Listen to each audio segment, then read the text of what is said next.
Hello everybody, it's Lurgs here. Welcome to my channel. I'm here to save you time and money. And today it's the dispenser drawer compartments and what goes in what compartment. I don't know about you, but I'm always forgetting what goes in what compartment. Right, let's get cracking. This is the Russell Hobbs Washing Machine here, and the dispenser drawer is on the top left hand corner, so just pull it out until it reaches a point where it won't go any further. If you want to remove it completely to give it a good clean, there's a link above now about how to do that. This first compartment here is the main washing compartment, and this is where you put your main detergent or washing powder. Now, depending on how big your load is, how many clothes you've got in there, how dirty the clothes are, or the hardness of the water, depends on how much washing detergent you actually put in here. I generally use about 50 to 75 millilitres. Now, this particular Russell Hobbs washing machine hasn't got a level indicator on it, so I'm just going to pour it out manually. This middle compartment is where you put your fabric softener. Now, it's really important not to put in any more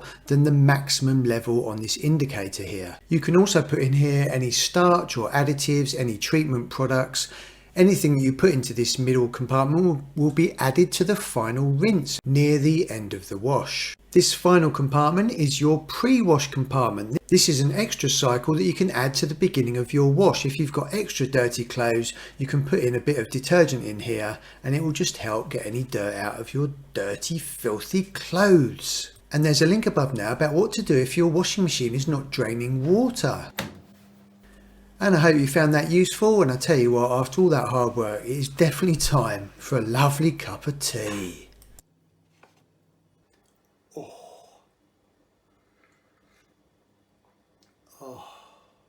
If you found that video useful, please subscribe by pressing this button down here so you don't miss more videos on how to save you time and money. If there's any other useful videos around here, then please select those now.